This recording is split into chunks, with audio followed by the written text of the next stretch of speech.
যে বেচারা ইসকনের প্রতিষ্ঠাতা, সে সারা জীবন লেখাপড়া করেছে হলো খ্রিস্টানদের কাছে, খ্রিস্টান চার্চে। খ্রিস্টানদের কাছে লেখাপড়া করার পরে এই বেটা আসিয়া হিন্দু সংগঠন করার জন্য ইসকন তৈরি করলো। আচ্ছা, যে বেটা সারা জীবন ইঞ্জিনিয়ারিং লেখাপড়া করছে, ডাক্তারি কি করবে?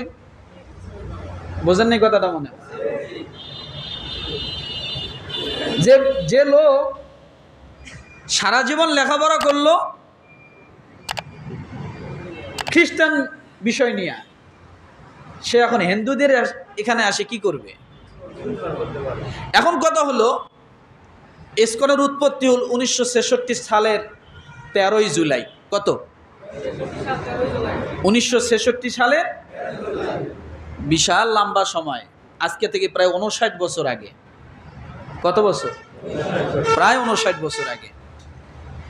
যে ব্যক্তি প্রতিষ্ঠাতা, তার সংক্ষেপে নাম হলো স্বামী প্রভুপাদ। কি নাম? স্বামী প্রভুপাদ, সংক্ষেপ নামটা বলছি আমি। সে লেখাপড়া করছে খ্রিস্টান চার্চে। সে তার পেশায় ছিল, সে একজন ওষুধ ব্যবসায়ী। কি ওষুধ ব্যবসায়ী? ফার্মাসিউটিক্যাল ওষুধ ব্যবসায়ী। যখন সে এই ইসকন সংগঠনটা তৈরি করে, ওই সময় মূল ধারার যে সমস্ত হিন্দু ছিল, তারা এটার বিরোধিতা করে। মূল ধারার যারা হিন্দু, হিন্দুদের মাঝে অনেক পার্থক্য আছে। যারা কঠোরপন্থী হিন্দু, তাদের বাড়িতে আপনি মুসলমান যায় দেখেন, যাওয়ার পরে ফিরে আসবেন, যাই দেখবেন ওরা পানি দিয়ে আবার লেপে দিচ্ছে। আছে না নাই?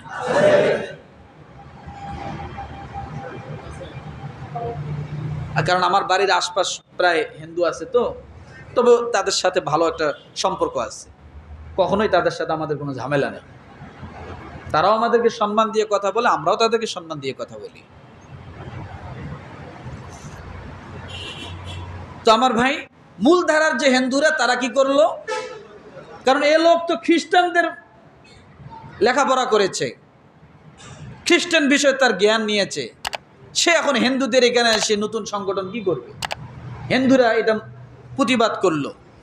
করার পরে ওই সময় হিন্দুরা যখন সাপোর্ট করলো না, তখন সাপোর্টে দৌড়িয়ে আসলো মহাব্বত নিয়ে, মায়া নিয়ে, একেবারে ভালোবাসা নিয়ে আসলো ইহুদিরা। কারা? কারা?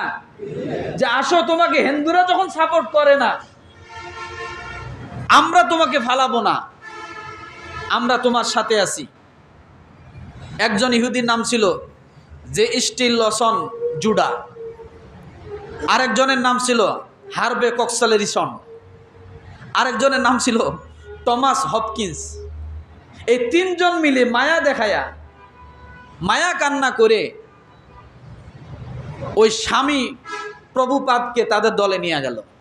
নিয়ে যাওয়ার পরে বলল, তোমার কোনো টেনশন নাই, কোনো হিন্দু যদি তোমাকে সাপোর্ট না করে, আমরা আছি, তোমার টাকা পয়সা যা লাগে সব দিব, তুমি এই সংগঠন পরিচালনা করো, আর হিন্দুদের মাঝে তুমি একটা ফিতনা সৃষ্টি করো, দুনিয়ার মানুষের কাছে একটা ফিতনা সৃষ্টি করো। তাহলে গোড়ায় কে আসলো? কারা? এই ইহুদি যত জায়গায় আছে, তত জায়গায় ঝামেলা। আল্লাহ এই জন্য ইহুদিদেরকে বলছে, আল্লাহ ইহুদিদেরকে লানত করেছেন, ইহুদিদেরকে আল্লাহ গজব দেওয়ার কথা বলেছেন, লানত করেছেন। কারণ ইহুদিরা লানত প্রাপ্ত, কারণ এরা মানবতার দুশ্মন, এরা মানুষের দুশ্মন, মানব জাতির দুশ্মন এরা। এই তিনজন মিলে স্বামী প্রভুপাদ যে নাম, তার সঙ্গে যোগ হয়ে এটা মোটামুটিভাবে একটা প্রসারিত করার চেষ্টা করলো। এরা সকলেই কিন্তু চিহ্নিত খ্রিস্টানদের এজেন্টরা। তারা চিহ্নিত, তারা উভয়ভাবে কাজ করত, খ্রিস্টান হয়ে এবং ইহুদি হয়ে, দুইটা দলেই হয়ে কাজ করত। আমার ভাইরা, কিন্তু এটার উৎপত্তি হলো নিউ ইয়র্কে। কোথায়? কোথায়? ওই সময় হেড অফিস কোথায়? New York. কারণ এদেশের যত, এ দুনিয়ার যত ঝামেলা সব ওই লাল কুত্তাদের কাছ থেকে, সব ওই আমেরিকার থেকে ঝামেলাগুলো। কিন্তু দুর্ভাগ্যের বিষয়, ওই দেশে হওয়ার পরেও ওই দেশে হেড অফিস করতে পারেনি। হেড অফিস এসে গেল এই ভারতে। কোথায়? এটার হেড অফিস কোথায়? এটার হেড অফিস হলো ভারত। জায়গাটার নাম হলো মায়াপুর, নদিয়া, পশ্চিমবঙ্গ, ভারত। এই ইসকন ভারত যখন পাইল তখন দেখলো যে আমাদের খাসলত আর ইসকনের খাসলত এক। আমাদের খাসলত ইসকনের খাসলত এক। এই জন্যে তারা এই নিউ ইয়র্কের সদর দফতর ওখান থেকে নিয়ে আসলো ভারতের সদর দফতরে। এখন ভারত থেকে পরিচালিত হয়। ইসকন প্রায় 100টা দেশের ভিতরে ছড়ায় গেছে। কয়টা? এখন ইসকনের কাজ কি? এদের মূল বিষয়টা কি? এরা কি কি কাজ করে? এদের 1 নাম্বার কাজ হলো মন্দির নির্মাণ। কি নির্মাণ? কথা বলেন। 2য় নাম্বার কাজ হলো হিন্দু ধর্মীয়দেরকে উপদেশ দেওয়া। ইসকনের মূল উদ্দেশ্য যে বলছি, হিন্দু ধর্মীয়দের কি করা। 3য় নাম্বারে শ্রীমদ্ ভগবতী এগুলা গীতা প্রচার করা। এরপরে 4র্থ নাম্বারে কিভাবে ভক্তি দেওয়া যায়, কিভাবে প্রণাম বলা যায়, কিভাবে হিন্দু ধর্মের প্রতি আরো বেশি সংগঠিত হওয়া যায়, এগুলার কাজ হলো এই ইসকনের। 5 নাম্বারে এটা দাতা সংস্থা। এরা কি করে? ইসকন যারা অনুসারী হয় তাদেরকে কি করে? সাহায্য করে। এরপরে এরা মন্দির রক্ষণাবেক্ষণ করে। তারপরে 7 নম্বরে আধ্যাত্মিক অনুশীলন করে। 8 নম্বরে সাংস্কৃতিক চর্চা অংশ হিসেবে যোগ ব্যায়াম বিভিন্ন এগুলো করে। 9 নম্বরে শিক্ষা সাংস্কৃতিক চর্চা করে। এখন কথা হলো এদের এই মূল বিষয়টা এরা ঠিক আছে, কিন্তু এদের একটারও ভিতরে ওরা নাই। পট পরিবর্তন হয়েছে। শুরু করছিল যেটা দিয়ে, কিন্তু ক্ষমতা পাওয়ার পরে তফসিল ঘোষণায় যা বলেছিল, কিন্তু ক্ষমতা পাওয়ার পরে তফসিলের ধারে কাছেও নাই, সংবিধানের ধারে কাছেও নাই। চোরকে ফাঁসি দিতে হবে, চোরের হাত কাটতে হবে বা চোরকে শাস্তি দিতে হবে, এই আইন যে সংবিধানে ছিল সেই সংবিধান পাল্টায়া বলছে যে চোর যতই চুরি করুক তাকে সব সময় ছাড় দিতে হবে। এইটা করার কারণে বেনজিরের মতো চোর বড় বড় বাংলাদেশে গজায় গেছিল। বোঝেন নাই মনে হয় কথা, নাকি আরো বুঝতে বাকি আছে? সরে সরে করে বুঝাবো? বোঝেন নাই? কারণ এই সংবিধান এইভাবে পরিবর্তন করে করে তারা চোর, ডাকাত, গুন্ডা, বদমাশ এগুলার জন্ম দিছে। ঠিক হুবাহু এই ইসকনও তাই। আর এই ইসকনের সাথে কার্যক্রম আর স্বৈর শাসকের কার্যক্রম এক, যার কারণে 16 বছর এরা আদর জামাইতে ছিল। এখন শাশুড়ি আম্মা যখন চলে গেছে, জামাই এখন কান্দে বেড়াইতেছে। আমাকে বোঝেন নাই কথাটা? রংপুরে যায় একবার কান্দে, চট্টগ্রামে একবার কান্দে, ঢাকায় একবার কান্দে, খালি কান্দে বেড়াইতেছে। শাশুড়ি আম্মা গেছে, যার কারণে মাথা হয়ে গেছে খারাপ। শ্বশুর বাড়ির আদর আর পাবো না। আগে গেলে খাওয়াইতো ইলিশ মাছ আর ট্যাংরার ঝোল, আর আম্মাজন যাওয়ার পরে এখন যদি খালি লাঠি আর বাড়ি খাওয়ায় তাহলে তো অবস্থা খারাপ, কায়েল হয়ে যাব। বোঝেননি? এই জন্য এরা এখন এমন ভাবে উঠে পড়ে লাগছে, কোনোভাবে দাঙ্গা হাঙ্গামা বাদায়া এগুলা ভিডিও ফুটেজ করে করে বিশ্বের কাছে জানান দিতে হবে যে হিন্দু নিধন চলতেছে বাংলাদেশে, মৌলবাদী এই ইনুসকে খেদান, তা না হলে এদেশ তালেবান আর জঙ্গি হয়ে যাবে। এই কথা বলতেছে ভারতের এক দালাল। ও বদমাইশ জানেই না যে এটা স্বাধীন দেশ। ও মনে করছে ওর পার্শ্ববর্তী জেলা, এইটা মনে করছে। মাথা মোটা তো, এই জন্য লাফায় বেশি, কিন্তু ওর তলে মাটি নাই। ওর তলে কি নাই? মাটি নাই। এদেশে অনেকের এই ক্ষুদ্র সময়ে অনেক লাফালাফি ব্যক্তি দেখছি, এখন অস্তিত্ব খুঁজে পাওয়া যায় না। আছে না? এক সময় গণজাগরণ মঞ্চের এক সরকার আসলো, কি নাম? কি সরকার? ইমরানের সরকার। আছে? জুতের দাম আছে, ওর দাম নাই। এই মাথা মোটারা বোঝে নাই যে আমাদেরকে দিয়ে কি করতে চায়। এই জন্য বলি, ইসকনের কার্যক্রম বর্তমান বাংলাদেশে মুসলমানের অস্তিত্বের সাথে সংঘর্ষ, এটা সাংঘর্ষিক। এই জন্য এটা কখনোই চলতে দেওয়া যেতে পারে না, কারণ এটা এদেশের কিছু না, আর এটা হিন্দু ভাইদেরও কিছু না। বরঞ্চ সরল মনা হিন্দুদেরকে তারা টার্গেট করে করে তাদের দলে বেরানোর জন্য তারা চেষ্টা করে। আপনি একটা জিনিস ভালো করে খেয়াল করেন, ইসকন যে হিন্দুদের সংগঠন না, এটা হিন্দু বেশধারী একটি ইহুদি সন্ত্রাসী সংগঠন। তথ্য হলো আবু রুশদের লেখা বই, বাংলাদেশের র বইয়ে 171 পৃষ্ঠায় এটা লেখা আছে। কে বলেছে কথা? ওই সময়ের বাংলাদেশের সমস্ত গোয়েন্দা প্রধান যারা ছিল, আমাদের বাংলাদেশের গোয়েন্দা প্রধান, তারা এগুলা তথ্য দিয়ে গেছে যে ইসকন এটা রয়ের এজেন্ট হয়ে কাজ করে। এটা আসলে হিন্দুদের কোনো সংগঠন না, এটা ইহুদিদের একটা সংগঠন। এটা হিন্দুদের লেবাস ধরে এরা ইহুদি কার্যক্রম করতেছে, এরা সন্ত্রাসী কার্যক্রম করে। তাহলে বুঝতে আরো বাকি আছে। এখন ইসকন দুর্বল জায়গায় জায়গায় হাত দেয়। যেমন ঢাকা স্বামীবাগে তাদের একটা মন্দির আছে, আর ওই স্বামীবাগের আশপাশ সব হলো মেতরপট্টি।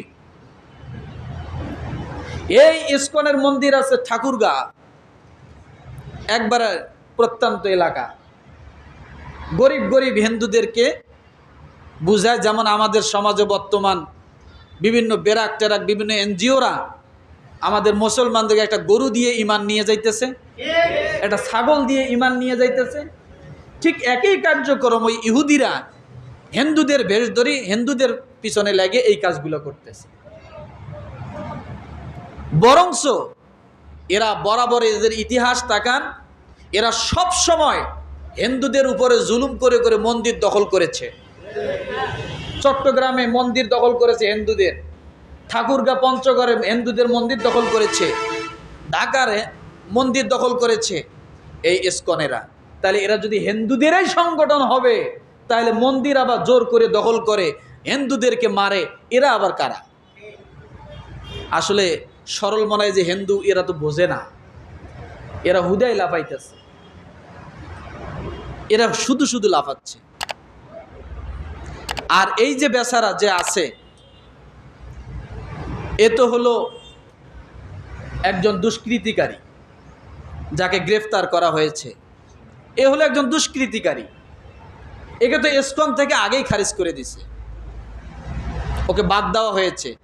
তারপর ওই লাল শালুক পরা দেখলেই মনে করে ওইটাই প্রভু, এটা বলে হিন্দুদের প্রভু। প্রভু আবার জেলে যায়।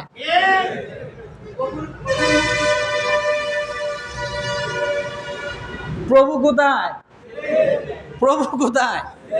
তাহলে বোঝা গেল এই প্রভু আর ওই যে মূর্তিগুলা প্রায় সেম। এটা যেমন প্রভু হতে পারে না, ওটাও কোনোদিন তাদের খোদা হতে পারে না। যার কারণে পিছনে বাঁশ ছাড়া দাঁড়ায় না। কি ছাড়া? কি ছাড়া? বাঁশ ছাড়া দাঁড়ায় না। মনে রাখতে হবে। রাগ করতেছেন নাকি? অসত্য কিছু বললাম? এই জন্য বলি এখন সজাগ হওয়ার সময়। অনেক দেশ এদেরকে নিষিদ্ধ করেছে, প্রায় 15-20টা দেশ অলরেডি নিষিদ্ধ করা হয়েছে। এখন শুধু সময়ের ব্যাপার বাংলাদেশে নিষিদ্ধ করা, কারণ এরা এদেশের কিছু না, এরা ওই নিউ ইয়র্ক আর ওই ভারতের এজেন্ডা। এদের দিয়ে আমাদের দেশের কোনো কাজ নাই। যদি কোনো হিন্দুদের কোনো উপকার করতে হয়, আমরা তৈরি আছি। কে তৈরি আছে? আমরা তৈরি আছি। আল্লাহ আমাদেরকে তৈরি থাকতে বলেছেন যে তোমরা তাদের সঙ্গে বাড়াবাড়ি করিও না, তাদের সঙ্গে তোমরা ভালো আচরণ করো, ইনসাফপূর্ণ তোমরা তাদের প্রতি হও। ওদেরকে লাগবে না, কারণ এই মিথ্যা প্রভু এই বদমাশের জন্য অ্যাডভোকেট সাইফুল ইসলামকে দুনিয়া থেকে শহীদ হতে হলো। আপনি জানেন একজন সাইফুল ইসলাম আর তামাম দুনিয়ার সমস্ত বেদিনকে যদি এক পাল্লায় করা হয়, এক সাইফুল ইসলামের মতো হবে না। আমার আল্লাহ সাইফুল ইসলামকে এত মূল্য দিয়েছেন, এত দাম দিয়েছেন যে এক সাইফুল ইসলাম তামাম দুনিয়ার সমস্ত ইহুদি, নাসরা, বৌদ্ধ, খ্রিস্টান, হিন্দু এক হলেও এক হবে না, এক পাল্লায় করলেও এক হবে না। মুসলমান রক্ত শীতল হয়ে গেছে।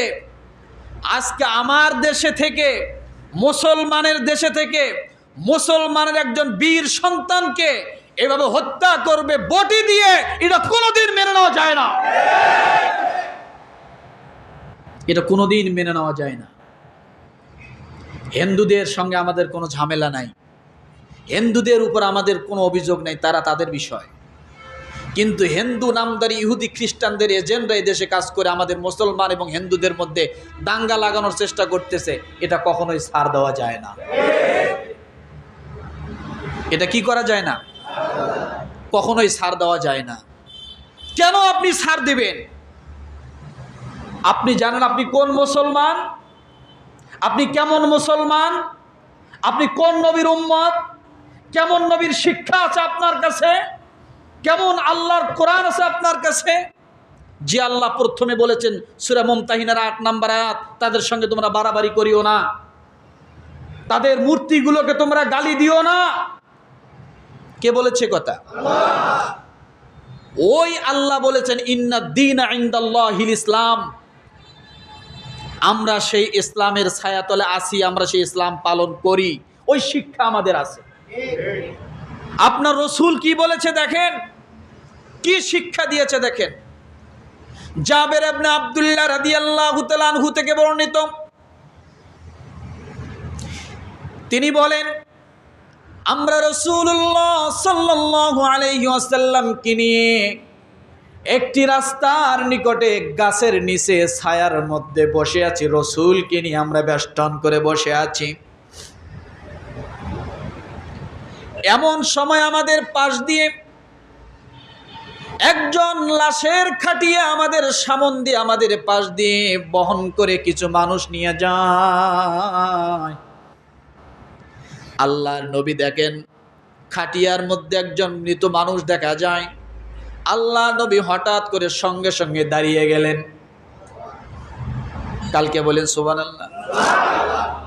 আল্লাহর নবী দাঁড়িয়ে গেলেন।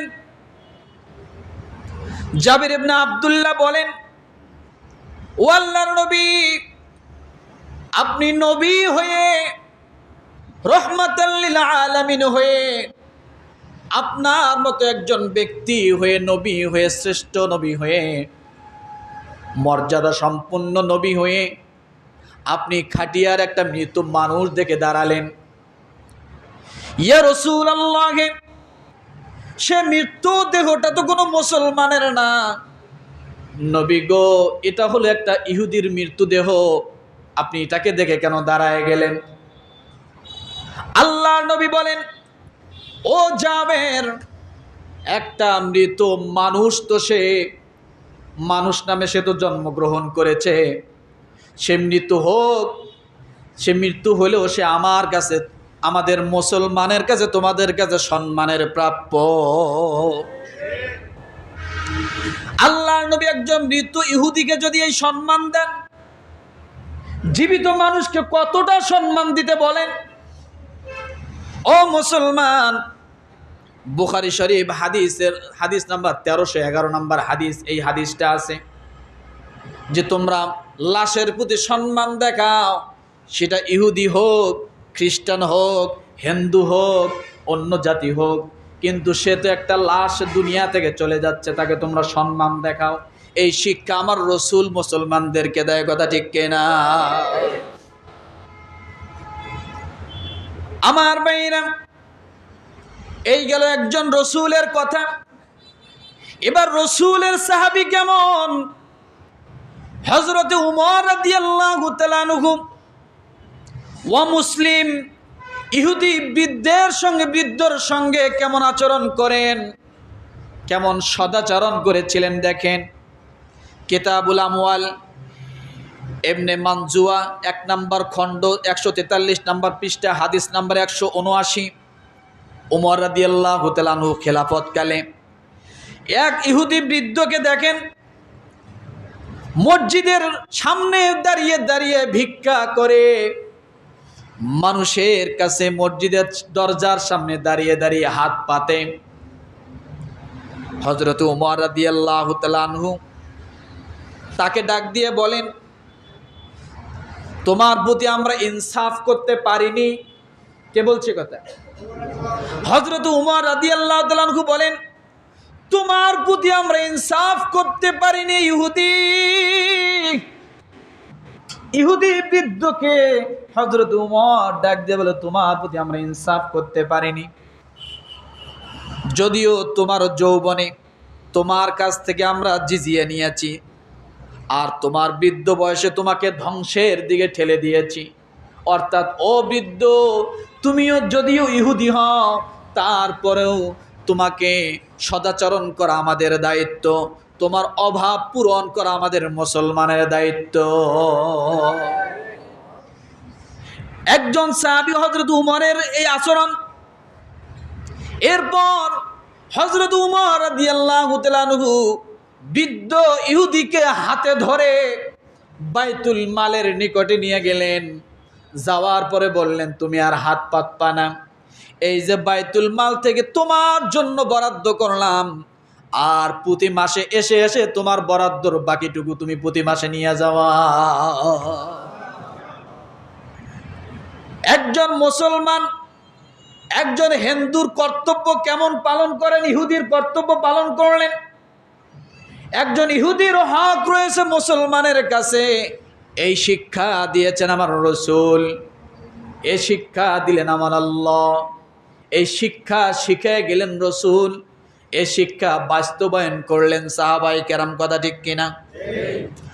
ও মুসলমান, এই জন্য আমরা এইগুলা থেকে সব সময় শিক্ষা নিব। অমুসলিমদের উপাস্যকে আমরা কখনো গালি দিব না। দ্বিতীয় নাম্বার, তাদের জানমালের সুরক্ষায় আমরা সব সময় অটল থাকব। তৃতীয় নাম্বার, অমুসলিম মজলুমদের বদদোয়া কিন্তু আমার আল্লাহ শোনেন। একজন কাফের যদি দোয়া করে, শোনে কি শোনে না? কথা বলেন। একজন মজলুম যদি দোয়া করে, শোনে কি শোনে না? শোনে। ফিরাউনের কথা আল্লাহ শুনেছেন, সারাদিন মানুষের সামনে খোদা দাবি করেছে, রাতের বেলা একবারে গুহার ভিতরে ঢুকে আল্লাহর সামনে চোখের পানি ছেড়ে দিয়ে বলে, আল্লাহ আমি কয় নাম্বার আল্লাহ তুমি তো জানো, আমি 14 নাম্বার আল্লাহ, কিন্তু দিনের বেলা আমি আল্লাহ, রাতের বেলা আমি তোমার গোলাম। দিনের বেলা আমি আল্লাহ, রাতের বেলা তোমার গোলাম।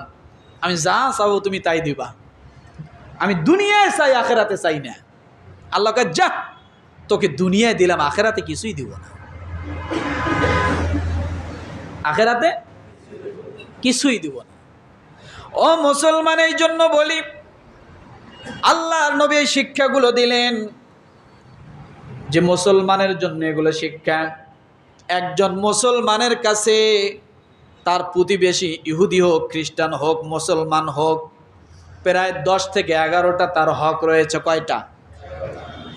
একজন মুসলমানের কাছে তার প্রতিবেশীর প্রায় 10টার উপরে হক।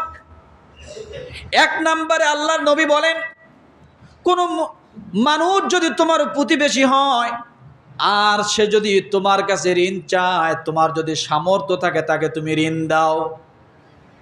কি দাও? কর্জ দাও। 2 নম্বরে বলা হয়েছে, তোমার কাছে তোমার প্রতিবেশী যদি কখনো সহযোগিতা চায়, তাহলে তুমি তোমার প্রতিবেশীকে সহযোগিতা করো, এটা তোমার হক। 3 নম্বর, অসুস্থ হলে তোমার প্রতিবেশীর খোঁজ নাও। 4 নম্বরে তার প্রয়োজন পূরণ করার জন্য তুমি সামনে অগ্রসর হও। 5 নম্বর, অভাবী হলে তার অভাবকে নিধন করার জন্য তার জন্য তুমি চেষ্টা করো। 6 নম্বর, ভালো কিছুতে যদি তুমি তার ভালো কিছু দেখো তাহলে তুমি তাকে শুভেচ্ছা জানাও। 7 নম্বরে, বিপদে সান্ত্বনা দাও। কি দাও? বিপদে সান্ত্বনা দাও। 8 নম্বরে, মৃত্যু হলে যদি মুসলমান হয় তার জানাজায় শরীক হও। 9 নম্বরে বলা হয়েছে, তার অনুমতি ছাড়া তোমরা ঘর উঁচু করবে না। কি করবে না? তার অনুমতি ছাড়া তোমরা ঘর উঁচু করবে না। এই কথাটা বোঝেননি? একজনের বাড়ি নিচে আছে, আপনি হঠাৎ করে তার পাশে বাড়ি করলেন বিশাল উঁচু করে, আপনার বাড়ির সব পানিগুলো তার বাড়িতে যায় ডুবিয়ে দেয়। আছে না নাই? 1 ফিট জায়গাও রাখলেন না, আপনার টিনের চালের পানি তার টিনের চালের উপরে পড়ে, এমন মারামারি বাংলাদেশে আছে না না? আল্লাহ বলেন, এমনভাবে তোমরা ঘর বাড়ি করিও না, তার সঙ্গে সমঝোতা করে, তার সঙ্গে পরামর্শ করে ঘর করো, যাতে তোমার প্রতিবেশীর ঘর বাড়িতে কোনো ক্ষতি না হয়। ইসলাম এগুলো শিখায়। ইসলাম কি? এগুলো শিখায়। এরপরে প্রতিবেশীর হক।